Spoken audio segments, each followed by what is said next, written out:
Bido, on est plein dans le Canada. Vous sentir, hein? Nezokoya, souka na Canada. Dans ma lili moko. Oh, ma lili maman jeune. Moi, on a 12 ans. Bonsoir, bonsoir à la famille. Maman Bijou, naye kaka ko présenter bino. Salon na biso ya sika na appartement oyo tobenga appartement numéro 1. Bandeko oyo bosi bokende kuna bovanda kuna. En tout cas, to sale libino surprise, to changer libino bakiti normal, ba divan to changer pe sala manger. Et pas la biso de musala, donc musala ezokende nango malamu, mama Nadine umela.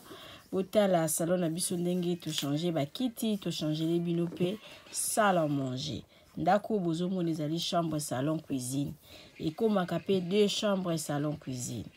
Bengangai au sala réservation à appartement numéro 1 au Kozala jamais d'ici. Merci.